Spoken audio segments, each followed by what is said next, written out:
চটপট খাবার খেয়ে তাদের মধ্য থেকে ঘরে উঠে এলো মিছরি। বউ জামাই শব্দটা শুনেই লজ্জায় তার গা লাল হয়ে যাচ্ছে। খাওয়া শেষে কিছুক্ষণ পর সুজাতাও ঘরে এলো।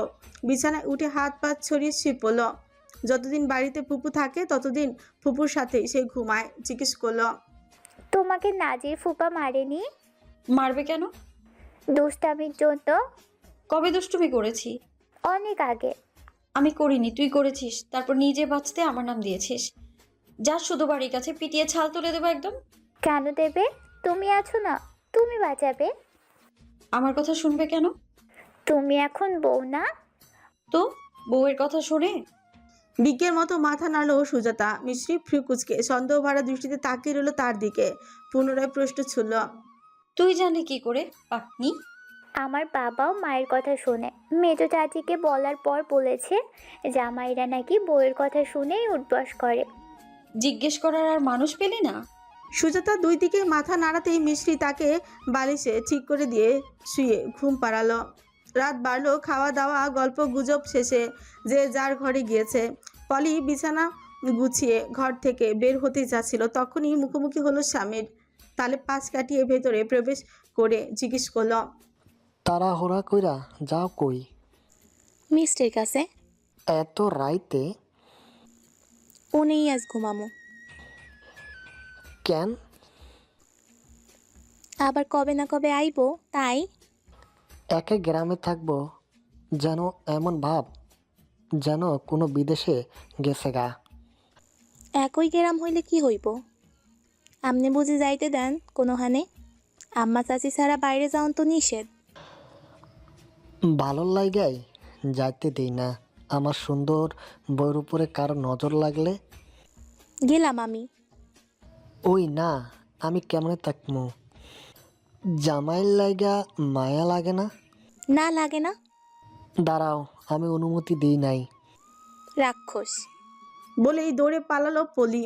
তালে হতভম্বতার সহিত তাকিয়ে রইল দরজার দিকে। মেয়েটা আসলে একটা বাচ্চা। সব পাকা কথা শুধু ননদদের সাথেই। সুজাতা ঘুমিয়ে পড়েছে। মিছরি দরজা আটকাতে যেতেই তাকে ঠেলে ভেতরে প্রবেশ করলো। পলি হেসে বলল, আজ তোমার লগে ঘুমামো। ভাইজান কোথায়? ঘরে। আসতে দিল? দিব না মানে? আমি দৌড়াইয়া আইয়া পড়ছি। তপ্ত শ্বাস ফেলে দরজা আটকে দিল মিছরি। পলি ওড়নাটা একপাশে খুলে রেখে বিছানায় মাঝখানে পা ভাঁজ করে বসলো। ননদকে দেখে মুচকি হেসে জিজ্ঞেস করলো, তাড়াতাড়ি বাসর রাইতের গপ্প শুরু করো। সোনার লাইগা মনটা সারাদিন ধরে আনচান করতাছিল। এই জন্যেই তুমি এত রাতে আমার ঘরে এসেছো? হ কও। কি বলবো? কি কি হইছিল? কি হবে? যা হয়। আমি অত শত জানি না। হায় আল্লাহ, কি কও জানো না মানে? বও এনে বিস্তারিত হইন না, তারপর ধাপে ধাপে তোমারে শিখামু। পাংশুটে মুখে কিছুক্ষণ ভাবির দিকে তাকিয়ে থেকে আলো নিভিয়ে শুয়ে পড়ল মিছরি। মেচা একদম ঝাঁটা। আরেকটি সুন্দর রৌদ্রোজ্জ্বল দিনের সূচনা। নিত্যদিনের মতো গৃহস্থের কাজ শেষে অবসর সময় কাটাচ্ছে বাড়ির গৃহিণীরা। নাজির নওশাদকে ডাকল। আয়, আব্বার গোসল করে আনি। বারান্দায় বসে নলেন গুড় দিয়ে মুড়ি খাচ্ছিল নওশাদ। বড় ভাইয়ের কথায় কিছুটা বিরক্তি ফুটে উঠল তার কপালে। কাল্লা করাইলাম আবার আজ? তুই তো কাল গোসল করছিলি, আজকে তাহলে করবি না? আমি আর আব্বাই এক। বাপের ভাগের জমি নেই, তাইও একেবারে জায়গা মতন ভরে দেব। বদমাইশ একটা। হায়, ধমকে মনমরা হয়ে উঠে এলো নওশাদ। লিলি ঘরে বসে আছে বোধহয়। বাবাকে দুই ভাই মিলে বের করে নিয়ে গেল পুকুর পাড়ে। বসালো বাঁধানো সিঁড়ির উপর। সুবহান আলী শাহ খুশিতে হাত নাড়াচ্ছেন, চোখ ঘুরিয়ে দেখছেন প্রকৃতি। তার খুশিতে নাজির হাসল। ভাইয়ের উদ্দেশ্যেই বলল, শ্বশুরের পায়ের কাছে পড়ে থাকলে কোনো লাভ নাই। লাভ হয়েছে এই জায়গায়। বাপের সেবা করলে জান্নাত পাবি। বদমাইশ, শরীর মাইসাতে। ভাইয়ের কথা মতো বাবার শরীর মেজে দিতে লাগলো নওশাদ। সুবহান আলী শাহ আধ ফালি জিভ দিয়ে শব্দ বের করতে লাগলেন। নাওয়া নাওয়া কাওয়া। নওশাদ কিছু না বুঝে ফেল ফেল নয়নে তাকিয়ে রইল মুখের দিকে। নাজির বাবার ফাটা গোড়ালি মাঝতে মাঝতে বলল, কইতাছেন ঔষধ কইয়াছিলি? বাড়িতে আসিলাম। কাইল্লা তোমারে ভাইয়ের লগে মিল্লা গোসল করাইলাম, ভুললা গেছো? লোকটা দুই দিকে মাথা নাড়লেন। নওশাদ কিছুই বোঝে না, তাকিয়ে থাকে ভাইয়ের মুখের দিকে। গোসল শেষে নতুন লুঙ্গি পরিয়ে উঠানের রোদের মধ্যে বসানো হলো বাবাকে। মুমিনুল শাহ সিঁড়িতে বসে আছেন। তাদের কাণ্ড দেখে অনীহা নিয়েই বললেন, হ্যারে আবার ঘর থেকে বাহির করতে হইবে কেন? ঢং বাপের লেগে এত পিরিত আইয়ে কেমনে রে নাজির? কেন আপনার জলে? কোনে জলে?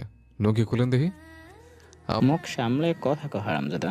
আপনাকে দেখলে সামলাতে পারি না, পিছলা খায়। তুই আর ভালো হই না, বউ আনতে যাবি না? আজ বিকেলে গিয়ে আনবো। কিসব নিয়ম জামাইছে বানাইছে, বিয়ার মধ্যে এসব নিয়ম কেন পালন করতে হয়? কি জানি, ওই মাতিরের পোলারে পাইলে আমিও ইচ্ছা মতো পিড়াইতাম। কতক্ষণ? 3 কবুল কইয়া বিয়া করলেই তো হইল। এইটাই তো। শ্বশুর বাড়ি যাবি, ভালো দেখা মিষ্টি লইয়া লইস লগে। ভোজন বাবুর রসগোল্লার স্বাদ অনেক, বেশি বেশি বাজারও কইরা নিবি, বিরোধী পক্ষে যাতে তাক লাগিয়া যায়। এইটা কইতে মিল্টনে কয়ে দিছি, বেলাইয়ের বড় বড় মাছ পাইলে যাতে লই আইয়া। আপনার পুপ পাড়ার খেতে দেখলাম, ভালো মিষ্টি কুমড়া আর বরবটি হইছে। নজর দিবি না নাজির, তোর শাশি খাইতে অনেক পছন্দ করে। নজর দিয়া লাইছি চাচা, আপনার আর আমার কি? আপনাকে যা আমারও তা, আর আমার যা তা সব আমারই। বড় ভাইজানের স্বভাব কেমনে পাইছস? পাই অর্জন করছে, শুরুতে তো হেরে দেখেই বড় হইছে। আবার ভাইজানের জমি মাইরা খাস না তো? ভাইয়ের জমি ওই তো পাইবে একমাত্র বিঘা, তার উপর খরচা তো আর কম করে নেই। আর পিছনে জমি মাইরা খেলে চাষা গোটা খাওয়া যায়। কেমন এখন শুরু করুন সরু চাষা, আমার বাপের লাহান অবস্থা কইরা? হার্ট অ্যাটাক করার জো হলো মুমিনুল শাহ। হাসি ঠাট্টার ফাঁকে কি একটা কথা বলে দিল ছেলেটা। নাজির তার ভাইয়ের তো মুখখানা দেখে হাসল। মস্করা করছি চাচা, আপনি অল্পতে ডরায় যান। ধর আপনি দুধ ভাত। মুমিনুল শাহ আর কিছু বললেন না। এই ছেলে একটা বারুদ, যখন তখন ফেটে গিয়ে দুই ভাইকে নাস্তানাবুদ করেই ছাড়ে। নাজির আনত স্বরে ছোট ভাইয়ের উদ্দেশ্যেই বলল, কথা এমন করে কইতে হয় যাতে আশেপাশের মায়ের চোখে কুলজে কাঁপে ওঠে। মিনমিন করলে মাইসে তোরে পাইয়ে বইব, বুঝছিস বলতো? উপর নিচ মাথা নাড়ায় নওশাদ, যদিও এতটা ক্ষমতা তার নেই। সে তো নিজের ভাইয়ের হাত নাড়ানো দেখেই ভয়ে কাঁপে। স্ত্রীর অশ্রু দেখলে বরফের মতো গলে যায়। বিয়ের ব্যস্ততায় নাজিরের সমস্ত কাজ সামলানোর দায়ভার পড়েছে মিল্টনের উপর। সেই দায়ভার শুধু গুরুদায়িত্বের সহকারে মাথা পেতে নিয়ে পালন করছে ছেলেটা। বিকেলের দিকে বাবু সাহেবটি সেজে বাজারে গেল নাজের। মন ভরে বাজার করলো। সামাদ মিয়াকে আগেই জানিয়ে রেখেছিল বড় বড় বোয়াল কাতলা লাগবে। কাতলা তিনি পাননি, তাই বিশাল আকৃতির বোয়াল আর রুই ধরিয়ে দিলেন 3টা, সাথে গলদা চিংড়ি আর ভোজন বাবুর তৈরি সুস্বাদু রসগোল্লা তা তো আছেই। মিল্টন আর লতিফ সেসব বহন করছে। নাজির তাদের আগে আগে হাঁটছে। মাস্টার বাড়ির সামনে এসেই থমকে দাঁড়ালো নাজের। আচমকা অস্বস্তি তাকে জোকের মতো আষ্টে পৃষ্ঠে জড়িয়ে ধরলো। ভেতরে যাবে কি যাবে না দ্বিধাদ্বন্দ্বে ভুগছে। বুড়ো ছাড়া যে বাড়ির কেউই মন থেকে বিয়েতে রাজি ছিল না তা আর জানার বাকি নেই তার। তবুও নিজের দুর্বলতা দেখানোর ছেলে তো নাজির নয়। দীর্ঘশ্বাস ফেলে ভেতরে প্রবেশ করলো নাজের। কারুকার্য খচিত ফটকের দরজাটির পাশে টিনের চালা ঘর। সেই ঘরে এতকাল ছিল জিন্নতালির বাস। জিন্নতালি আকবর মিয়া দূর সম্পর্কের এক আত্মীয়। বন্যায় ঘরবাড়ি হারিয়ে নিঃস্ব হওয়ার পর আকবর মিয়াই ঠাঁই দিয়েছিলেন তাকে নিজের বাড়িতে।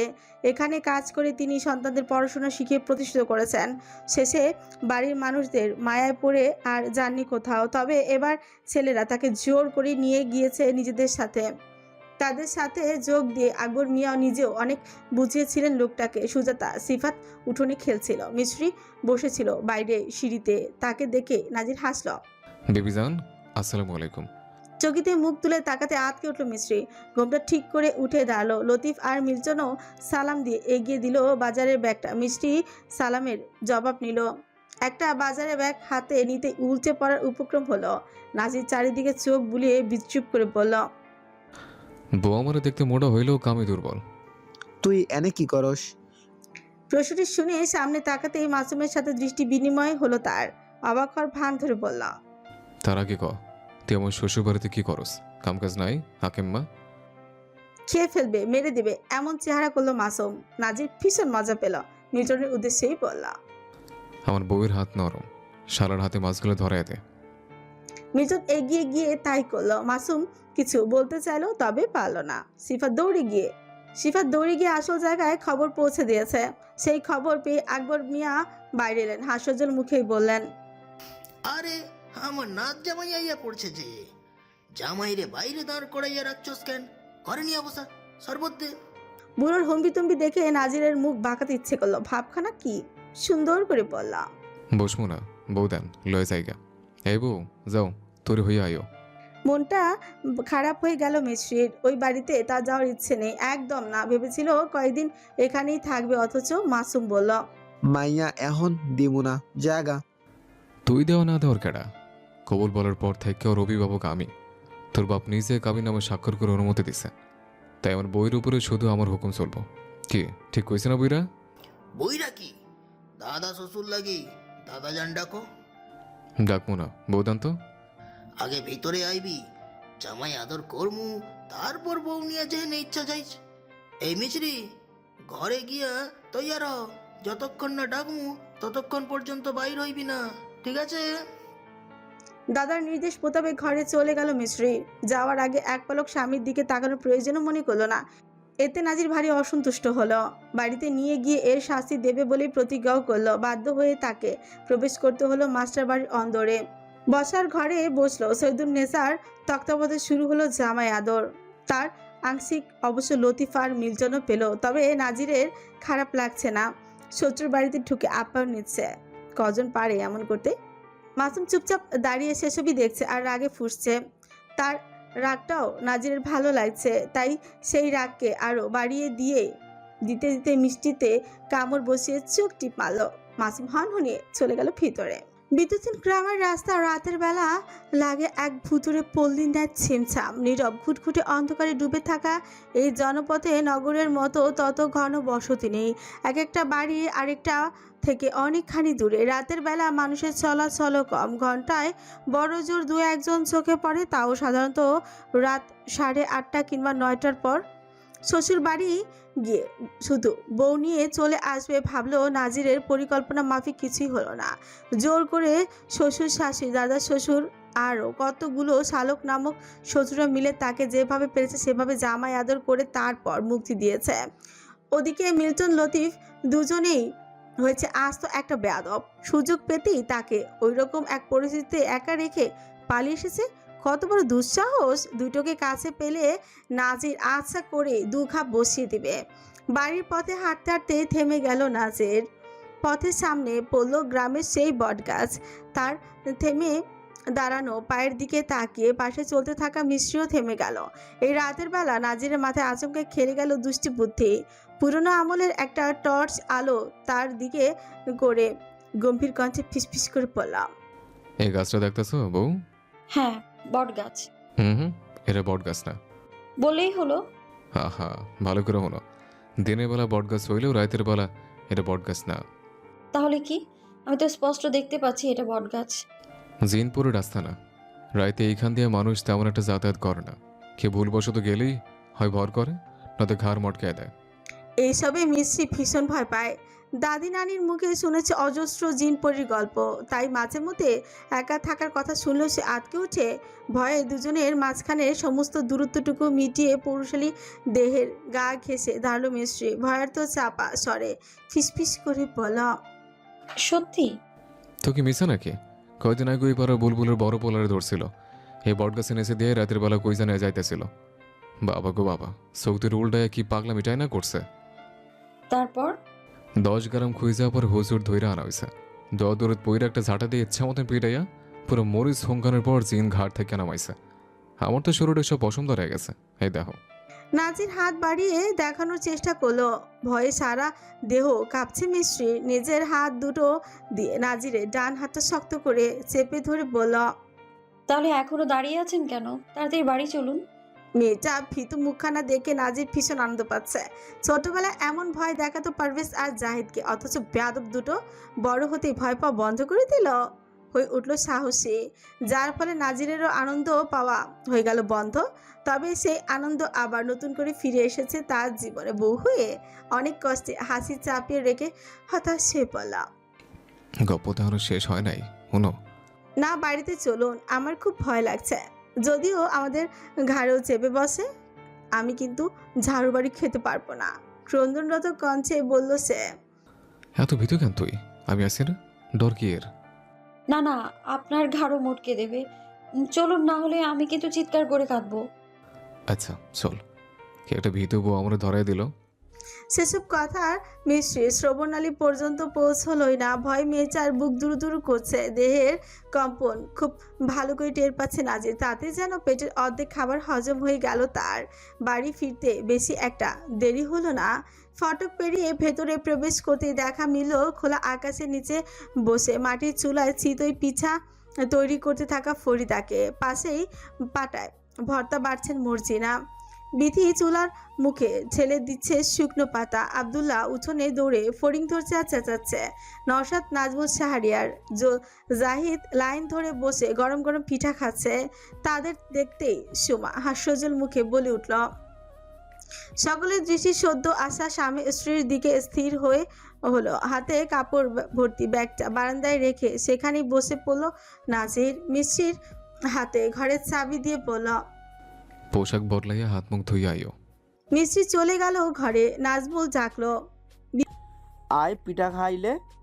আম্মাই হাতের ভর্তা যে কি স্বাদ। বর্ষার শীতে এমন পিঠা প্রত্যেকটা দিন হইলে একেবারে জৈমা যাইব। পেটটা ফুইলা ঢোল হয়ে গেছে, এখন খাইতাম না কিছু, তোরা খা। শ্বশুরবাড়ির জামাই আদর ভালো হইছে মনে হয় দেওরা। আদর কয় না, এগুলার কয় সাজা। ইচ্ছা মতো সিপ্পা ধরে গিলাইছে। এই দেহে প্রাণ থাকতে আর জীবনও আমি ওই মিহি হব না। ইতি হাসলো। গল্পে জমে উঠল তাদের। নওশাদের ডাকে লিলিও চলে এলো বাইরে পিঠা খাওয়ার জন্য। ফরিদা তাকে কাছে বসালেন।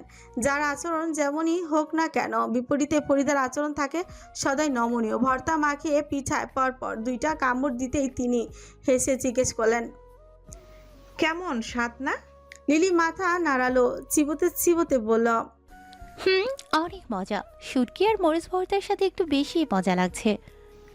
লগে এই হাওয়া, প্রকৃতির হাওয়া, মেঘের গর্জন আরো বেশি ভালো লাগতাছে না। শহরের কখনো পাইবা এমন সুন্দর পরিবেশ? বিপরীতে কৃত্রিম হাসল লিলি। মস্তিষ্কে জেগে উঠল তীব্র অপরাধ বোধ। মানুষগুলো তাকে কি সুন্দরী না আপন করে নিল, অথচ বিয়ের পর থেকে এদেরকে সে এড়িয়ে গেছে। সুযোগ পেলেই শুনিয়েছে কথা। মা বলেন গ্রামের মানুষদের গাছে গাছে শয়তানি বুদ্ধি থাকে, এদের থেকে সাবধান থাকাই সে কথাই তো শুনেছিল লিলি। পোশাক বদলে হাত মুখ ধুতেই হারিকেন নিয়ে কলপারে গেল মিষ্টি। কিছুক্ষণের মধ্যে আবার ফিরেও এলো। কথার ফাঁকে পলকিন চোখে মেয়েটি যাওয়া আসার দিকে তাকিয়ে আছে নাজির। চোখাচোখিও হলো বেশ কয়েকবার, তবু তার মধ্যে কোনো ভাবান্তর নেই। ফরিদা ডাকলেন, মেজবউ, তুমিও আইও এনে খাইয়া দেখো তো কেমন লাগে। ইতস্তত করে স্বামীর দিকে তাকালো মিষ্টি। পুনরায় চোখাচোখি হলো দুজনের। নাজির ইশারায় যাওয়ার অনুমতি দিতেই এগিয়ে গিয়ে বসলো সেই ফাঁকা একটি পিঁড়িতে। পিঠা তার অনেক প্রিয়, বিশেষ করে চাচি আর দাদি অনেক সুস্বাদু পিঠা বানায়, সেখান থেকে প্রিয়। সেই পিঠা বানানো চললো অনেক রাত পর্যন্ত। বাড়ির ছেলে মেয়েরা পিঠা খেয়ে পেট হলো। বাড়ির কর্তারা ফিরে ভাত খেয়ে উঠতেই ধীরে ধীরে সব কাজের অবসান ঘটিয়ে যে যার মতো চলে গেল ঘুমোতে। রাত্রির 3য় প্রহর তখন। নাজির ওপাশ ফিরে নাক ডেকে ঘুমোচ্ছে। মিষ্টির ঘুমটা আচমকাই ভেঙে গেল। সারা শরীর ঘেমে উঠল, পেটেও পড়লো চাপ। কি করবে বুঝতে পারলো না, তাই উঠে বসলো। উপায়ন্তর না পেয়ে ডাকলো, এই যে শুনছেন? বিপরীত থেকে কোনো সারা শব্দ এলো না। মিষ্টি পুনরায় ডাকলো, সাথে এবার হাত দিয়ে খোঁচা দিল বাহুতে। এই শুনুন না, উঠুন। বিরক্ত করিস না, সব আলাপ দিন হইব। ঘুম জড়ানো কণ্ঠে বলল নাজির। মিষ্টি এভাবেই বসে রইল বেশ কিছুক্ষণ। তাদের বাড়িতে ল্যাট্রিন ছিল 2টো, একটা দালানের পাশে, অপরটি কলপারের সাথে লাগোয়া। রাতে প্রকৃতি ডাকে সাড়া দিতে পাশেটাতে সুজাতাকে নিয়ে যেত সে। নানার বাড়িতে অবশ্য তা দালানের ভেতরেই ছিল, কিন্তু এখানে এসে সে দেখছে ভিন্ন কাহিনী। এই বাড়িতেও 2টো ল্যাট্রিন, কিন্তু অনেক দূরে। একটা কলপারের পাশে, আরেকটা 2 ইটের দালানের মাঝামাঝিতে। এই নির্জন নিশীতে উঠোন পেরিয়ে এত দূর একা যাওয়া কি তার মতো ভীতু মেয়ের পক্ষে সম্ভব? ভাবতেই কান্না পেল মিশ্রির। শেষে আর সামলাতে না পেরে লজ্জার মাথা খেয়েই লোকটার পিঠে জোরে চিমচি কেটে বলল, আমি ল্যাট্রিনে যাব, উঠুন। ব্যথায় চোখ মুখ কুচকে উঠে বসলো নাজির। মেয়ের হাতে জোর আছে, ব্যথাতুর স্থানে আঙুল ঘষে দাঁত কিরমির করে বলল, ফাসিল ছিরি, ল্যাট্রিনে গেলে যা। আমরা সিমটা দিলে কেন? ঘুমটা ভাঙ্গা দিছে। সারাদিন ঘুমানোর সময় আছে আমার? এত দূরে একা একা কিভাবে যাব? পায়ে হাইটটা। ভয় লাগে আমার। আর কি লাগে? মিশ্রি সেই প্রশ্নের উত্তর দিল না। অন্ধকারের মধ্যে দৌড় গিয়ে কাঠের দরজার খিল খুলল, পেছনে তাকে বলল, হারিকেন জ্বালিয়ে দ্রুত আসুন। নাজির মুখে কিছুই বলো না, মনে মনে একটা গালি দিও দ্রুত হারিকেন জ্বালিয়ে চলো তার পিছু পিছু। মেয়েটাকে খালি হাতেই ভেতরে ঢুকতে দেখে থমকে উঠল, বলল, বদনা ভরে পানি নেবো কাটায়। আমরা ডাকলেও কিন্তু আমি দিতে আইমো না। মিষ্টি চুপচাপ গিয়ে পানি ভরে আনলো, দরজা শিকল লাগাতে লাগাতে বলল, এখানেই দাঁড়িয়ে থাকবেন, একদম নড়বেন না বলে দিলাম। হ্যাঁ, তোর বাপের বিনা পয়সার পাহারাদার আমি। কিছু সময় ওভাবেই করালো। দুই হাত পেছনে রেখে নাজির দাঁড়িয়ে রইল চুপচাপ, ঘুমে ঢুলছে। হারিকেন সঙ্গে করে ভেতরে নিয়ে গেছে মিস্ত্রি। তবুও কেন যেন নাজির নামক লোকটার প্রতি তার বিশ্বাস নেই, তাই ডাকলো। আপনি আছেন তো? বিপরীত থেকে উত্তর এলো না, তাই মেয়ের ভয় বাড়লো। উদ্গ্রীব হয়ে পুনরায় ডাকলো, এই আপনি চলে গেছেন? এই মারাস কেন নড়ি? রাতের বেলা তামসা জোরে দিছে। হুদাই বিয়া করলাম, ঢং। একদম নোংরা কথা বলবেন না। 100 বার কমো, আমার সুন্দর নাম আছে, নাজের গোয়া ডাকবি। স্বামীর নাম মুখে নেয়া পাপ। কেটাই কইছে? সবাই বলে, আমাদের বাড়ির কেউ নাম ধরে রাখে না। পাপ না, ছোটবেলা ধর্মীয় শিক্ষা মনে হয় ভালো করে পাস নাই। একটু থেমে কিছু একটা ভেবে হেসে ফেলল। ও, তুই তো এখনো ছোটই। যাজ্ঞা, নাম ধরে ডাকতে না পারলে স্বামী গোয়া ডাকবা, শোনা বউ। তবু এই মারা বেলা মেজাজ খারাপ হয়ে যায় আমার। আচ্ছা, এবার তাড়াতাড়ি বাইর হও। বের হতেই কিছুটা সময় লাগলো মিস্ত্রির। বাড়ি থেকে এক গাদা খাবার খেয়ে এসেও ঝাল ঝাল ভর্তা দিয়ে পিঠা খাওয়া পেট ব্যথা করছে তার। কলপার থেকে হাত পা ধুয়ে চলে এলো ঘরে। ভোরের আলো ফুটুক আর না ফুটুক, গৃহস্থ বাড়ির নারীদের ঘুম ভাঙে ফজরের আজানের ধ্বনিতে। ঘুম থেকে উঠে তারা নামাজ আদায় করে কোরআন তেলাওয়াত করে চারিদিকে মোমো করে সেই অন্তর শীতলকারী সুর। আমিরুল মুমিনুল শাহ ওঠেন বেলা করে, ধর্মীয় রীতিনীতি মানেন খুব কম। নাজমুল জাহিদ বাদে বাকিগুলো হয়েছে বাপ চাচার মতন। এই দুটোই মাঝে মধ্যে নাজিরের পিছু পিছু যায় নামাজ পড়তে। পুরো বিছানা দখল করে বালিশ জড়িয়ে ধরে শান্তির সহিত ঘুমাচ্ছিল মিস্ত্রি। ঘুমালে তার হুঁশ থাকে না। প্রথম রাত খারাপ কাটলো, শেষ রাতে ঘুমটা বেশ ভালোই হয়েছে তার, কিন্তু সেই ঘুমটা বোধহয় সহ্য হলো না কারো। মোরগের ডাক, হাঁসদের প্যাক প্যাক আর বাচ্চাদের চেঁচামেচি ভেসে আসছে। তার চেয়ে সবচেয়ে বিরক্তিকর ব্যাপার হচ্ছে কেউ তার শরীরে এক নাগারে ধাক্কা দিচ্ছে। শেষমেশ সব সীমা অতিক্রম করে কানের ধারে চিৎকার করলাম, ঝাক্কাছেন নাতি, জমিদারের বেটি ওঠেন ঘুম থেকে। আপনার লাগে আপনার শ্বশুরবাড়ি মাইসে অপেক্ষা করতেছে। ভয় লাফিয়ে উঠলো মিস্ত্রি। বুকে একদলা থুতু ছিটিয়ে ফোলা ফোলা চোখ মেলে তাকালো সামনে। নাজির দুই হাত পেছনে রেখে দাঁড়িয়ে আছে, চুল ভেজা, পরনে লুঙ্গি আর গলায় গামছা ঝুলছে। তাকে দেখে আমতা আমতা করে মিস্ত্রি জিজ্ঞেস করল, সকাল হয়ে গেছে? না, আপনার লাগে এখনো অন্ধার। এভাবে কেউ ডাকে? আপনি খুব খারাপ লোক। আহারে, ভালো মাসের মাইয়া, নামাজ কালাম পড়া বাপ মা শেখায় নাই? শিখিয়েছে। তাহলে ফজরের সময় এতগুলো ডাক দেওয়ানোর পরে ওঠো নাই কেন? আপনি ভালো করে ডাক দিতে পারেন না, তাই না? মুখে দিয়ে খই ফোটে, তোরে কি কোলে তুলে আদর করে ঘুম ভাঙামো? তুই তো করে কেন করছেন? কোনো সহবোধ নেই? নাজিরের ভালো মেজাজটা চটে গেল। থাপাস করে বসে পড়লো বিছানায়। মিস্ত্রি শরীর ঘেঁষে মুখোমুখি, হাত দিয়ে কোমর চেপে নিজের কাছে টেনে এনে বলল, আমার সহ্যবোধ নাই? কত বড় সাহস মাইয়ার, সকাল সকাল আকাম করবো? মিস্ত্রি ভয় পেল, ছটফট করতে করতে পিছিয়ে যেতে চাইল, কিন্তু শক্ত হাতের বাঁধনের সঙ্গে পেরে উঠলো না। নাজির পাংশুটি মুখে বলল, ছটফট করো কেন আমার ভবিষ্যৎ পোলাবানের মা? মুখে গন্ধ, যাও দাঁত মাই যাইও। নাজির সরে গেল, আলনা থেকে শার্ট নিয়ে পড়তে লাগলো। মিস্ত্রি ভাগরুদ্ধ হয়ে লোকটার দিকে তাকিয়ে আছে। একে বোঝা হয়তো তার মতো ছোট্ট মস্তিষ্কের অধিকারী কিশোরীর পক্ষে সম্ভব নয়। বিড়বিড় করে বলল, অদ্ভুত অদ্ভুত অদ্ভুত। তারপর দাঁতের মাজন নিয়ে চলে গেল বাইরে। মুখ ধুয়ে ঘরে ফেরার পথে দেখা হয়ে গেল ফরিদার সাথে। মহিলা হাস্যজ্জ্বল মুখে তার দিকে তাকিয়ে বললেন, এখন গোসল করবা? মিশ্রি অপ্রস্তুত হলো। উত্তর দেওয়ার আগে তিনি বললেন, আমার আবার রান্দা বসাইতে হইব, সবাই খাইয়া হ্যার পর কামে যাইব। ওইদিকে কলিমের মার এখনো আওনের সময় হয় নাই। উঠানটা একটু ঝাড়ু দিয়া দিবা মা? মহিলার উচ্চতা মিশ্রির কাজ সমান।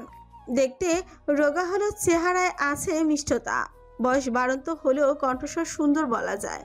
সেই সুন্দর কণ্ঠস্বরে বিপরীতে না শব্দটা মুখ দিয়ে আর বের হলো না। মিশ্রি মাথা নাড়িয়ে ওড়না দিয়ে মুখ মুছল। ফরিদা তার হাতে ঝাড়ু ধরিয়ে দিয়ে চলে গেলেন রান্নাঘরে। ঝাড়ু হাতে চারিদিক লক্ষ্য করতেই মিশ্রির মাথাটা যেন ঘুরে উঠলো। এত বড় উঠোন একা একা কিভাবে ঝাড়ু দেবে সে? এসবে মেয়েটা যে ভীষণ আনাড়ি। তাদের উঠোন ঝাড়ু দেয় বড় ভাবি আর জায়দার মা মিলে, অথচ সে একা। তবুও যতটুকু পারলো সময় নিয়ে ঝাড়ু দিল মিশ্রি। কোমর ব্যথা হয়ে গিয়েছে, শরীরটাও গরমে ঘেমে উঠেছে, ঘন ঘন শ্বাস ফেলে হাঁপাচ্ছে। আসসালামু আলাইকুম ভাবি। এক হাতে ঝাড়ু আর অন্য হাতে কোমরে গুজে পিছু ফিরে তাকালো মিশ্রি। দৃষ্টিগোচর হলো দাঁত কপাটি বের করে হেসে দাঁড়িয়ে থাকা মিল্টনের দিকে। চিনতে অবশ্য অসুবিধা হলো না, এই লোকটাও বর্তমানে তার স্বামী নামধারী ঘরের লোকের সাথে মিলে তার ভাইকে মারার হুমকি দিয়েছিল। তাই অসন্তুষ্ট হয়ে মলিন মুখে ঘুরে দাঁড়ালো মিল্টনের। হাসি মিলিয়ে গেল। জিজ্ঞেস করলাম, ভাবি কি কোনো কারণে আমার উপর নারাজ? এবারে উত্তর এলো, ফের বললাম, এই অধমের কোনো ভুল থাকলে মাফ করে দেন ভাবি।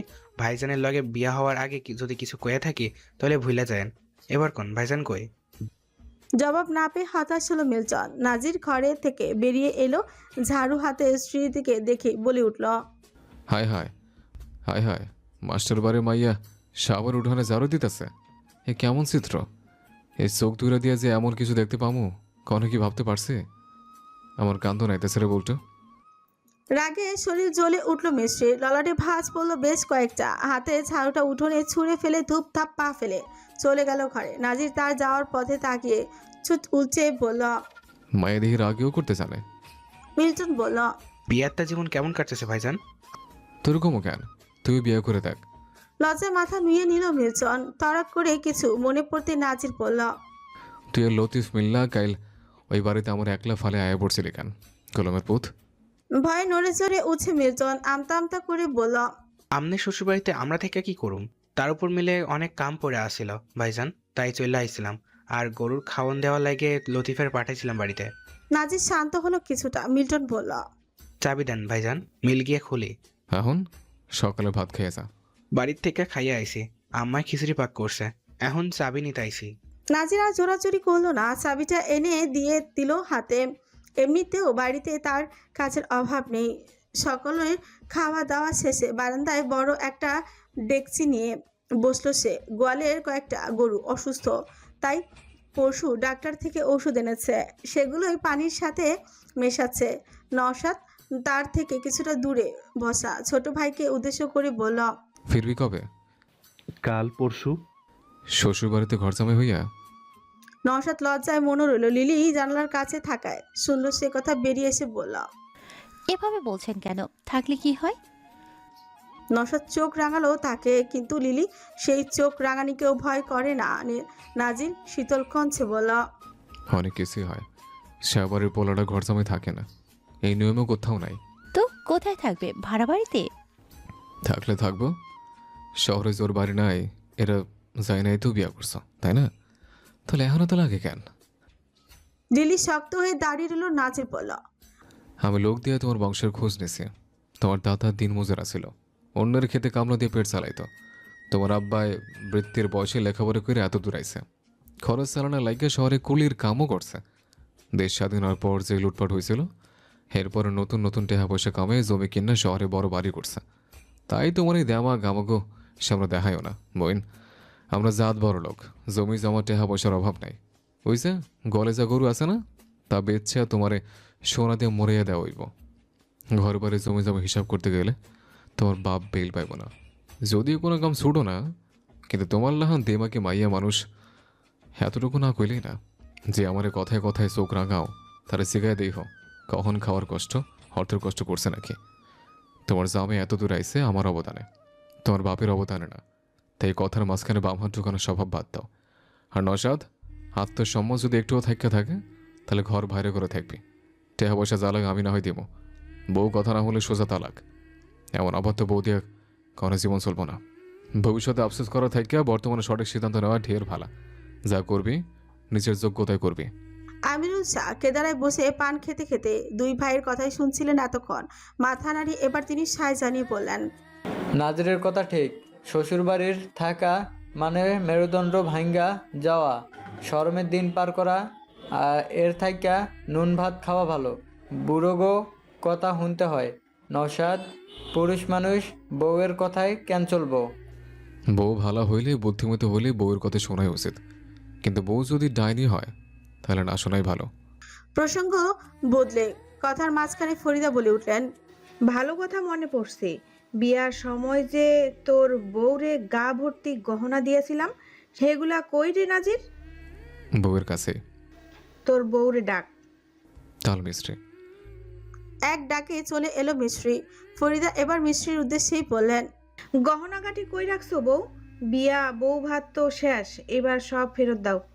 মিস্ত্রি ঘরের দিকে ফিরে যাচ্ছিল, নাজির তার দিকে তাকিয়ে ধমকালো, নাইসা নাইসা কই যাও? আমরা জিগাইছ? উনি বললেন যে তোমার স্বামী কেডা? আমি না উনি? আপনি। তাইলে? মিস্ত্রি চুপ। নাজির চাচির উদ্দেশ্যে বলল, ফেরত দেবো কেন চাচি?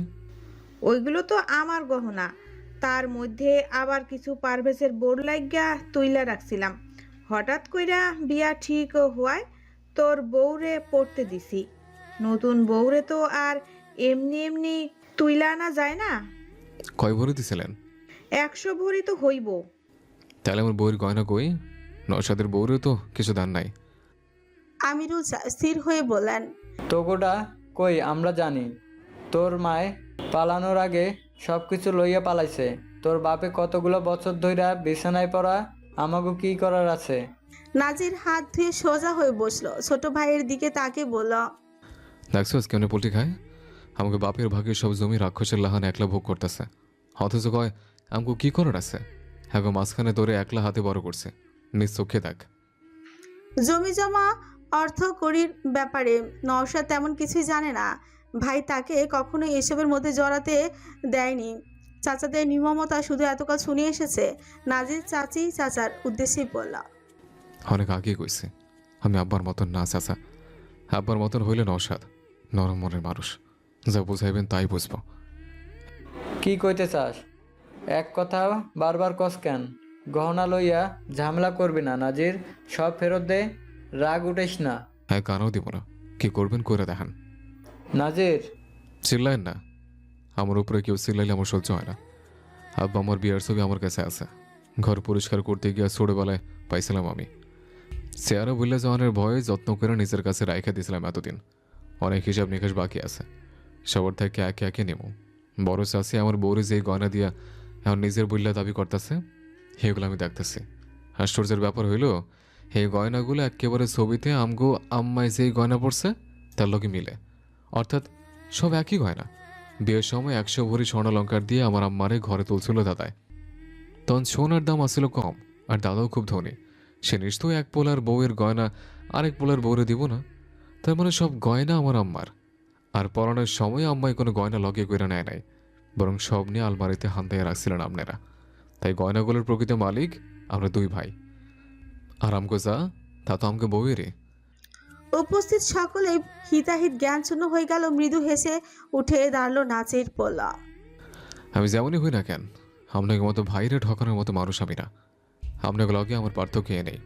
এই গয়না দুই ভাগ হইব, একেবারে সমান সমান। 50 আমার বউয়ের, বাকি 50 নওশাদের বউয়ের। পরবর্তী বাড়তি 50 আমি নিজের পয়সা নিজের বউরে গড়াই দিব। সদ্য এতগুলো স্বর্ণালঙ্কার হারানোর দুঃখে ভেঙে পড়েছেন ফরিদা। অসুস্থ শরীর নিয়ে বিছানা থেকে উঠতে পারছেন না, মাথা যন্ত্রণা করছে, খেতে গেলেই গুলিয়ে উঠছে গা। আমিল শাহ ঘর জুড়ে পায়চারি করছেন, বিরক্ত মুখে বিড়বিড় করে বলছেন কিছু। ফরিদা কান পেতে শোনার চেষ্টা করেও কিছুই বুঝতে পারলেন না।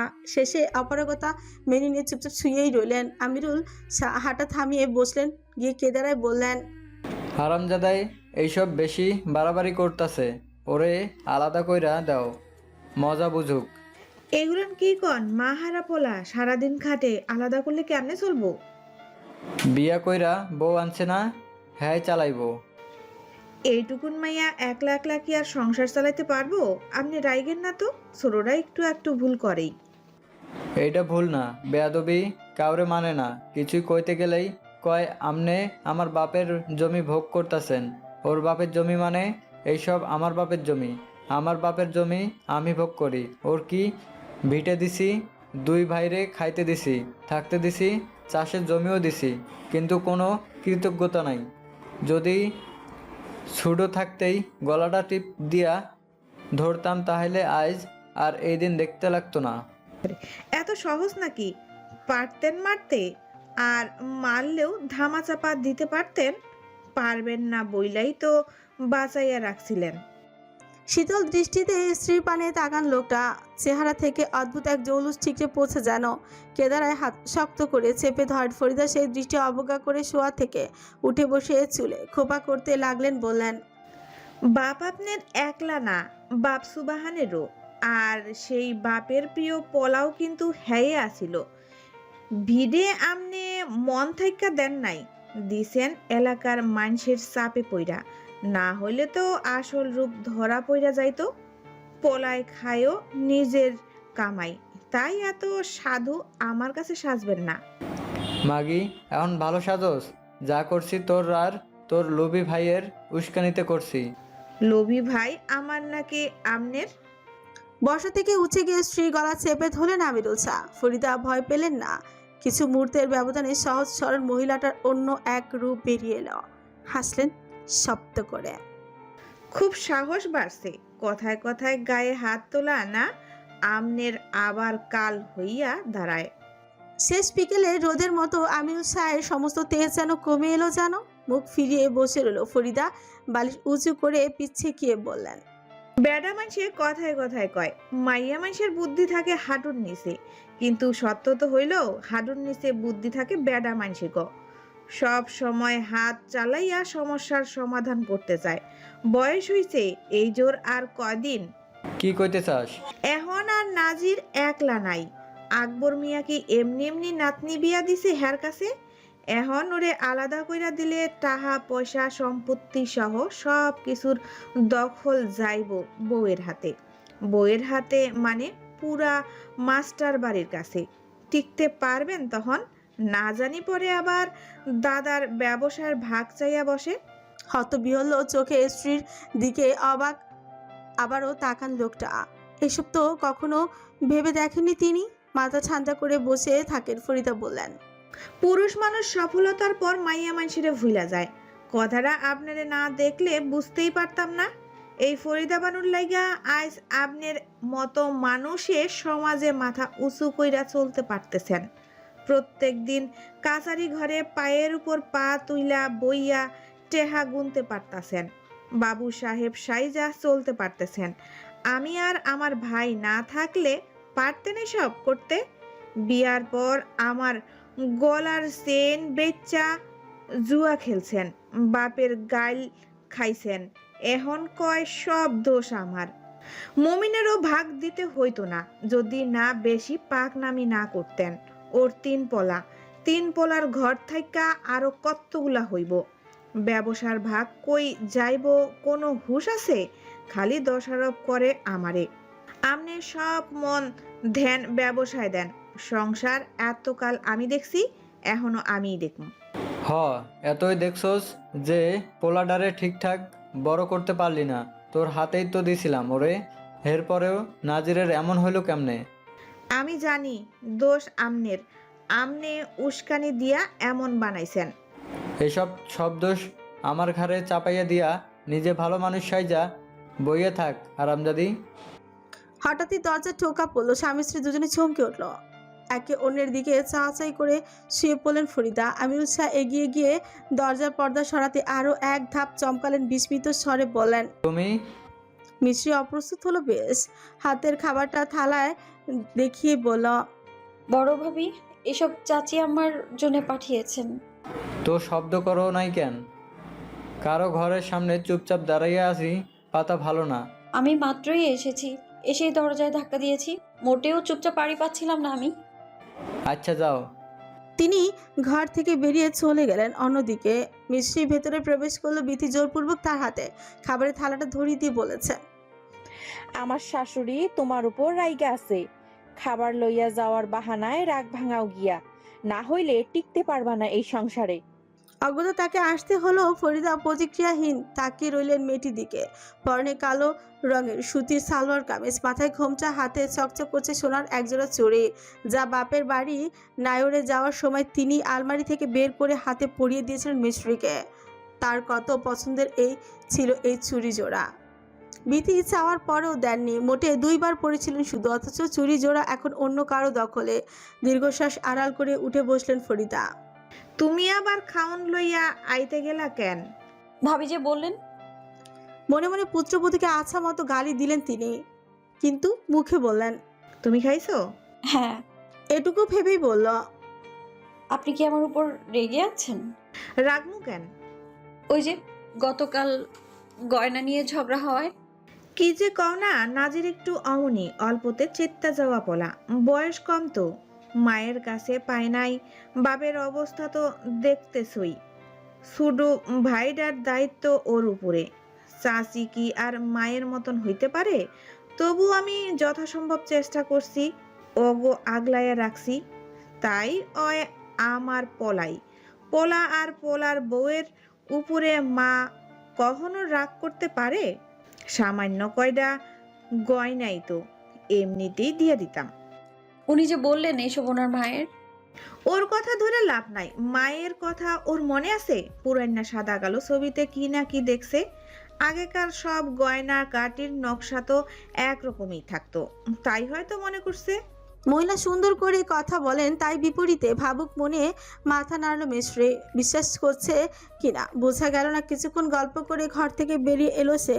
উঠোন পেরোতে রান্নাঘর থেকে ডাক এলো, এই নতুন বউ, যাও কই, এনে আইও, মেলা কাম পইরা আছে। মিশ্রি সেই ডাকে সাড়া দিয়ে রান্নাঘরে এসে পিড়িতে বসলো। দুপুরে রান্নার আয়োজন করছে বিথি। চোখে মুখে তার লেপটে আছে একরাশ বিরক্তি। কতগুলো সবজি সহ একটা ডালা আর বটি এগিয়ে দিয়ে বলল, ধরো কাইটটা ফেলাও তো এডি, আমার আবার আব্দুল্লারে গিয়া গোসল করাইতে হইব। কাটা শেষ হইলে ডাক দিও, রান্না বসামু। ডালার ভেতরে মিষ্টি কুমড়া, কচুর লতি, পেঁয়াজ, ঝিঙা, কাঁচামরিচ, কাঁঠাল বিচি আর ডাটা। মিষ্টি অসহায় দৃষ্টিতে সেদিকে তাকে জিজ্ঞেস করল, আপনার না একটা মেয়ে আছে, সে কোথায়? খুব কম দেখা যায়। ওই স্কুলে, এইবার ক্লাস 4-এ পড়ে। সকালে যায়, দুপুরে আজান দিলে আয়। উত্তর দিয়ে দ্রুত প্রস্থান করলো বিথি। মিষ্টি বচি নিয়ে বসে রইল। খাটাকুটি তো দূর থাক, জীবনে নিজ হাতে খাবার বেড়ে খেয়েছে কিনা সন্দেহ। বাড়তি কোনো কাজই তো করতে হতো না। রান্নাঘরের ধারে কাছেও তেমন একটা ঘেঁষিনি কখনো। সেখানে এক হাতে কিনা এগুলো সবজি কাটবে, কিন্তু সেই দুর্বলতার কথা বলবে কাকে? তবু চেষ্টা করলো কিছুক্ষণ বসে থেকে। প্রথমে কাঁঠাল বিচি দিয়েই শুরু করলো, কিন্তু পরপর কয়েকটা ছিলতে আঙুল হয়ে গেল আঠালো। হার মেনে নিয়ে শেষ বিকল্প হিসেবে কাটা ধরলো পেঁয়াজ। কুচি করতে তো পারলই না, বরং কেটে ফেলো বুড়ো আঙুলের ডগা। সেই কাটা স্থান থেকে রক্ত ঝরছে। অপর হাতে চেপে ধরে ওভাবে বসে এলো সে। ভীষণ কান্না পাচ্ছে তার। হাই হাই, এখনো কাটাকুটি হয় নাই? হঠাৎ চিৎকার লাফিয়ে উঠল মিশ্রি। ঘাড় ফিরিয়ে পেছনে তাকাতেই দেখতে পেল বিথিকে। জুতা খুলে ভেতরে এসে দাঁড়ালো সে। মিশ্রি বসে আছে দরজা ঠিক পাশ ঘেঁষে, উল্টো দিকে ঘুরে। তার মুখের দিকে দৃষ্টি তাক করে বিথি বলল, তোমারে কইয়া গেছিলাম না আমি আয়া রান্না বসামু? মাত্র সাইডের বিসি কাটছো, বাকিগুলা কেটে কাটবো। কান্না গিলে হাতের ক্ষত দেখিয়ে মিয়ে যাওয়া কঞ্চে বলল, হাত কেটে গেছে। কেমনে কাটছো? চোখ নাই? আমাগো কাটে, তাই বইলা বইয়া থাকি নাকি? এমন করলে তো মানুষে না খাইয়া মরবো। আমি কাটতে পারি না। কি পারো না? সবজি কাটতে পারি না, কখনো কাটিনি আমি। বিথি ভারী অবাক হয়। 2 হাত কোমরে রেখে আরো জোরে চিৎকার করল, কি মাগি মানুষ হইয়া কয়টা আনাজ কাটতে পারো না? তাইলে পারোটা কি? খালি গিলতে? শরীরটা তো কম হয় নাই। কি খাইয়া বানাইছো? 2টা ভাইয়ের অকর্মার ঢেকি ধইরা আনছে, না আছে রূপ আর না আছে গুণ। প্রথম চিৎকারে ঘর থেকে বেরিয়ে এসে বারান্দায় দাঁড়িয়েছিল লিলি। চুপচাপ দেখছিল চলমান ঘটনা, কিন্তু এর ভেতরে নিজের নাম আসছে। চুপচাপ আর দাঁড়িয়ে থাকতে পারল না সে। ওই বারান্দা থেকেই এই বারান্দায় উঠে এসে বলল, আপনি তো রূপে গুণে সব জানতাম, তাহলে আরেকজনের ওপর হুকুম চালাচ্ছেন কেন? নিজেই করুন না সব। এতদিন কি না খেয়ে থেকেছেন? বিথির রাগ আরো ভালো। শাশুড়ির মতো নরম মানুষ সে নয়, বরং ছোট চাচি শাশুড়ির মতো ঝুগড়ুটে। দাঁত কিরমিরিয়ে বলল, আইসে আর একটা, নিজেও খারাপ, বড় জারেও এখন খারাপ বানাইবো। খারাপের কি দেখেছেন? প্রশ্নের উত্তর না দিয়ে সে মিশ্রির উদ্দেশ্যেই বলল, ছোট জায়ের মতো এত চেটাং চেটাং কথা কৌনের সাহস আমার লগে আবার কইরো না মাইয়া। মনে রাখো, ও শহরে চইলা গেলেও তোমারে কিন্তু জামাই লইয়া এখানেই থাকতে হইব।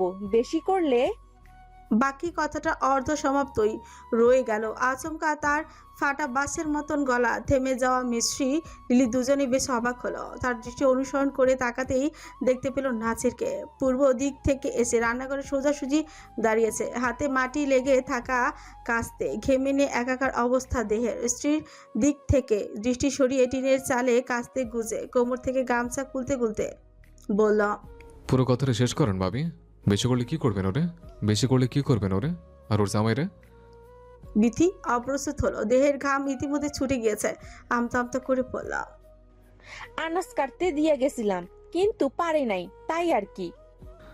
তাই আর কি গলার জোর বাইরে গেছিল, একটু হ্যাডাম দেখাইতেছিলেন তাই না? না, ভুল বুঝেন না ভাই। নিজের গানে সব হোনার পরে ভুল কেন বুঝবো? তা আপনি কোন মহাভারত শুদ্ধ করতে গেছিলেন? আব্দুল্লাহরে গোসল করাইতে। এটা গোসল করানোর সময়? কবে তো গোসল করানোর সময়। আর কোনো উত্তর দিতে পারল না বিথি। নাজির বলল, সবাই মায়ের পেট থেকে কাম শিখ খাইয়ে না, কাম না পারলে শেখান। সিলাইলে কোনো লাভ হইব? মাইয়া বয়সে জ্ঞান বুদ্ধিতে ছোট হইলেও মাইয়ের জামাই কিন্তু ছোট না। কথা একটু বুঝে শুনে কেন। কথাগুলো বলে ফটকের দিকে হাঁটা ধরল সে। যেতে যেতেই বলে গেল, খেতে যাই, হাইতে বিকাল হইব। লিলি সবটা দেখলো। একটা ব্যাপার খুব ভালো করে লক্ষ্য করছে, নিজের স্বামী, চাচা, শ্বশুর থেকে শুরু করে প্রত্যেককেই তার ভাসুর কিছুটা ভয় করে চলে। পাছে যাই করুক, সামনে ভাজা মাছটা উল্টে খেতেও জানে না এমন। অথচ এই লোকটার সাথে সে শুরু থেকে সে দ্বন্দ্বে জড়িয়েছে, দুর্ব্যবহার করেছে। যদিও সেই ব্যবহারটা পাল্টা জবাবে প্রত্যেকবার নাজির তাকে প্রতিহত করেছে। ক্ষেতের সবুজ ধানগুলো প্রায় হাঁটু সমান লম্বা হয়েছে। নাজির বুদ্ধি করে আইল দিয়ে লাগিয়েছে এবার কচু গাছ। সেই গাছগুলোর গোড়া থেকে কদিনে বেশ মোটা হয়ে লম্বা লম্বা লতিও ধরেছে ভালোই। জেলা শহরে বাজারে বেশ ভালো দামে বিক্রি করা যায় এগুলো। তবে সে আর অত দূরে যাবে না, ক্ষেত থেকেই ব্যাপারীদের কাছে বিক্রি করে দেবে। লুঙ্গি হাঁটুর সমান উঁচু করে কোমরে শক্ত করে বাঁধলো সে। খেতে নামতে যাবে তক্ষুনি পেছন থেকে ঝাঁকেল। ভাই, রোদ মাথায় নিয়ে কোমরে হাত রেখে পিছু ফিরে চাইল নাজির। দেখতে পেল এদিকেই এগিয়ে আসতে থাকা নওশাদকে। কিছু সময়ের মধ্যেই কাছে এসে দাঁড়ালো।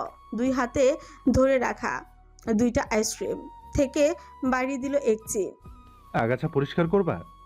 হ্যাঁ, কদিন আগে করছিলাম, কিন্তু আবার বাড়ছে। হাত থেকে আইসক্রিমটা নিয়ে মুখে ঢুকালো নাচের। কিছু একটা ভেবে বলল, যা সব কটা পরিষ্কার করতো। আমি তুই নিয়ে আর আসে কাটায় কাম কর, যা, শরীর মন ভালো থাকবো। কয়দিন আগে লতি পরিষ্কার করছিল, বিনিময়ে 50 টাকা দিয়েছিলাম। তোর নয় 100 দেবো, কেমন লাগে পর। বোকার মতো বড় ভাইয়ের পানে কিছুক্ষণ চেয়ে থেকে নওশাদ। 23 বছরের জীবনে কাদা পানিতে নেমে এইসব কাজ কখনো সে করেনি। করতে চাইলো, ভাই কখনো করতে দেয়নি। কিন্তু আজ কিনা নাজির তাড়া দিল। ফ্যাটকাইয়া না থেকে কাম কর। হাতের আইসক্রিম অর্ধেক খেয়ে বাকিটা অদূরে ছুঁড়ে ফেলে দিল নওশাদ। পরনে বাংলা প্যান্ট হাঁটু পর্যন্ত ভাঁজ করে খেতে নেমে পড়েছে। আগাছা পরিষ্কার করতে গিয়ে নিজেই মেখে গেল কাদায়। নাজির ঘাসের উপর পা স্থবির বসে চেয়ে দেখছে সেই সব। সপ্তাহ ধরে বৃষ্টি হয় না, তাই জিপকল থেকে পানি এনে আচমকা সূচক শব্দ করে উঠল নওশাদ। নাজির জিজ্ঞেস করল, হয়েছে কি? মনে হয় কিছুতে কামড় দিছে। এদিকে আয় দেখি। ড্রেনের পানিতে কোনো মতে পা ধুয়ে উঠে এলো নওশাদ। চাকলুর কাজটাতে কামড় দিয়ে ধরে রেখেছে একটা জোক। নখের সাহায্যে আস্তে আস্তে সেটাকে শরীর থেকে উপড়ে ফেলে দিল নাজের। গামছাটা ড্রেন থেকে ভিজিয়ে এনে ক্ষতস্থান মুছে দিতে দিতে বললাম, খেতে কাম করতে গেলে এমন একটু আধটু হয়, ক্ষত কিছুতেই কামড়ায়, গা পুড়ে জ্বর আসে, বেশ ব্যথা করে। কিন্তু বেড়া মাইশেগো তাতে ডর লাগলে চলবো না। ডর বিষ জিনিসটা বেড়া মাইশেগো লাগে না। মোছা শেষ হতেই জমাট বাঁধা রক্ত বেরিয়ে আসতে লাগলো। নাজির সেখান থেকে ভেজা গামছাটা বেঁধে দিয়ে নিজেই নেমে পড়লো কাজে। নওশাদ বিমূঢ় দৃষ্টিতে চুপচাপ শুধু দেখে গেল। এক সময় বলল, আমি কি ভুল করলাম ভাই? কেমন ভুল? সঙ্গে সঙ্গে উত্তর দিতে পারল না নওশাদ। নাজির জিজ্ঞেস করল, কেন আফসোস হয়? বোধ হয়। লাভ নাই, আফসোস জিনিসটা খুব খারাপ। ধরতে গেলে লোভের মতোই খারাপ, বর্তমান ভবিষ্যৎ সব নষ্ট করে দেয়। কিন্তু ভুল তো করেছি। আপাত দৃষ্টিতে দেখতে গেলে ভুল তুই করছস, কিন্তু তার ভাগিদার আমিও কম না। তুমি কিভাবে? অতিরিক্ত তোলা তোলা কইরা বড় করছি তোরে। ওষুধ আসলে বউর দিকে শুধু ঠেলা না দিয়া বাস্তবতা সম্পর্কে, মানুষ সম্পর্কে শিক্ষা দেওয়া, একটু কষ্ট দিয়ে বড় করা। তাইলে হয়তো এত নরম মনে মানুষ হইতি না, হুদায় অন্যের মিষ্টি কথা আর চোখের পানিতে ভুলতি না। নওশাদ আবার চুপ থাকে বেশ অনেকক্ষণ, ভেবে তারপর জিজ্ঞেস করে, এখন উপায়? মন শক্ত কর, সবার আগে নিজের আত্মসম্মানে গুরুত্ব দেয়, নিজের বিবেক আর মাথা দিয়ে ভাবতে শিখ, নিজের মতামত দিতে শিখ, তাইলেই জীবনের অর্ধেক সমস্যা মিটতে যাইব। ঘাসের উপর শুয়ে পড়ে নওশাদ, স্থির চোখে খোলা আকাশের দিকে তাকিয়ে থাকে। সাদা বক উড়ে যাচ্ছে কোথাও, তুলোর মতো মেঘেরা ছোট বাচ্চাদের মতন ছুটোছুটি করছে। ছোটবেলায় নওশাদও ঠিক এমনটাই করত। বড় ভাইয়ের আঙুল ধরে কিংবা পিছু পিছু মাঠে ঘাটে দৌড়তো। তার জীবনে ভরসা স্থল, মাথার উপর ছায়া হয়ে দাঁড়িয়ে থাকা বটগাছ একমাত্র তার বড় ভাই। অথচ পৃথিবীতে এমন অনেক ভাই রয়েছে যারা সামান্য কিছু অর্থ সম্পদের লোভে ত্যাগ করে নিজের ভাই বোনদের। ক্ষেতের সব আগাছা পরিষ্কার করে উঠে এলো নাজির, বলল, বাড়ির চল। নওশাদ উঠে দাঁড়ালো, পিছু পিছু হাঁটতে লাগলো। দূরে দেখতে পেল মতিন আর দেলোয়ার যাচ্ছে। চোখা দৃষ্টিতে পেছনে ফিরে দুই ভাইয়ের দিকে এক পলক তাকিয়ে বাঁক নিল ভিন্ন পথে। নাজির ওদের দেখিয়েই বলল, এই মানুষগুলোর দেখছস? ওগো কাম অন্যের বাড়ি কি হয় না হয় তার খবর বাইর করে অন্যের সংসারে নাক গলানো। অথচ ওকে জীবনে কিন্তু সুখ শান্তি নাই, ভাই ভাই মিল নাই, মায়েরা ভাত দেয় না, অসুখে বাপের সেবা করে না। হ্যাঁ গো, সকল চুর হয়ে বউ বলে মনে ক্যাসাল দিয়া দিন শেষে ঘুমাইতে যাওয়ার আগ পর্যন্ত তা চলতে থাকে। তো এত সব জটিলতার মাঝখান দিয়ে অন্যের শান্তি হ্যাগো সহ্য হয় না। হ্যাঁ ভাবে আমাকে জীবনে যা নাই অন্যের জীবনে কেন তা থাকবো? আমরা যেটা পাই নাই অন্যেরা কেন তা পাইব? এমন করে হিংসা আর লোভ জন্মায়। এই দুটো জিনিসই খুব খারাপ রে নওশাদ, জীবন, সম্পর্ক, শান্তি ধ্বংস করে দেয়। মানুষ কত কথা কইব, তা ধরে লাভ আছে? একবেলা না খাই থাকলে কেউ কারো জিগাইব খাইছস? কইব না, আয় আমি খাওয়াই, বরং তারা সামনে থেকে খাওয়ান কায়রা নিতে চাইব। তাই জীবনে যা করবি নিজের বিবেক বুদ্ধি দিয়া ভাইবা চিন্তা করবি, আল্লাহর উপরে বিশ্বাস রাখবি। টেহা পয়সা ধনসম জীবনে সব কিছু না, কিন্তু মানুষ তা বোঝে না। দুনিয়াতে এমন করে চলে যেন তারা অমর, অথচ মাটির তলে 3.5 হাত কবর অপেক্ষা করতেছে তক লাগিয়া। দুনিয়ার কিচ্ছু তখন লগে যাব না, জীবনে ততটুকুই করবি যতটুকু কইরা কবর আজাব সহ্য করতে পারবি, আল্লাহর সামনে গিয়ে দাঁড়াইতে পারবি। নাজির থামলো, সময় নিয়ে বলল, দুনিয়া একটা পরীক্ষা ক্ষেত্র, সে পরীক্ষা ক্ষেত্রে সুখের স্বপ্ন দেখে বিলাসিতা। মানুষ ততটুকুই পাইব যতটুকু সে অন্যের লগে করব। বইয়ের শিক্ষা দিয়া তুই হয়তো ভালো একটা চাকরি পাইবি, কিন্তু বাস্তবমুখী শিক্ষা অভিজ্ঞতা দিয়া তুই দুনিয়ার সম্মান লইয়া মাথা উঁচু করে রবের পথে টিক্কা থাকতে পারবি। এমন সিদ্ধান্ত তোর, তুই কোন দিকে যাবি। এই ক্ষণিকের কথোপকথনে নওশাদ তার জীবনের বহু সমস্যার সমাধান পেয়ে গেল। খুঁজে পেল দিশেহারা আধারের মধ্যে এক টুকরো আলো। বিকেলের গাঢ় কমলা রোদ এসে পড়েছে উঠোনের পশ্চিম পাশে। চারিপাশে গাছের ছায়া ধীরে ধীরে লম্বা হচ্ছে। নাজির ভিটের সামনে দাঁড়িয়ে গলা ছেড়ে ডাকলো, তাল মিস্ত্রি।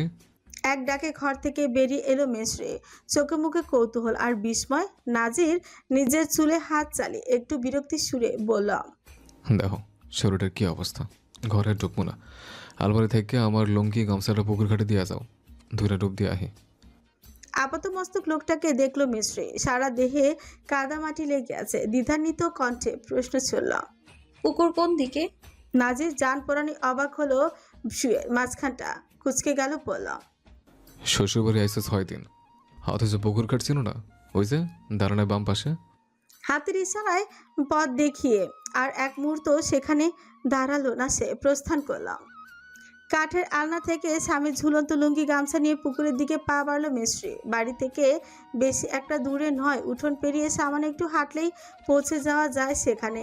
ইট দিয়ে বাঁধানো পুরনো পুকুর ঘাট, পানি একদম স্বচ্ছ চলচলে। পাশে দাঁড়িয়েও ভেতরের শ্যাওলা পর্যন্ত দেখা যায়। চারপাশে মাথা তুলে দাঁড়িয়ে আছে আম, কাঁঠাল, চালতা আর কলা গাছ। মাথার উপর মৃদু বাতাসে পাতাগুলো দুলছে।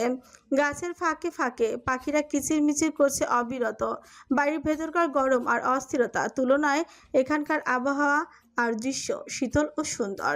মিষ্টির দৃষ্টি প্রকৃতি থেকে এবার গিয়ে স্থির হলো পানিতে উদম হয়ে ডুব দিতে থাকা নাজিরের দিকে। চেহারাটা আর পানির পেয়ে ঝকঝকে উজ্জ্বল হয়ে উঠেছে। স্ত্রীকে দেখতেই সে মিষ্টি এসে ডাকলো, বউ, বউ, ও বউ। মিষ্টির বুক ক্ষণিকের জন্য থক করে কেঁপে উঠল। অপ্রস্তুত হলো ভীষণ। এই ডাকটা তার কাছে অদ্ভুত লাগে। ভেতরে জেগে উঠছে নাম না জানা অনুভূতির দল। নিচু গলায় প্রত্যুত্তর করল, কি? আইও এক লগে ডুব দেই। না, কেন? আমি গোসল করেছি। তো একবার গোসল করলে কি বারবার করা যায় না? বউ মানছে গো, দিনে 5-6 বার গোসল করতে হয়। কেন? বিয়ের পর কি শরীরে ময়লা বেশি জমে? না, জামের বিরুদ্ধে রস জমে।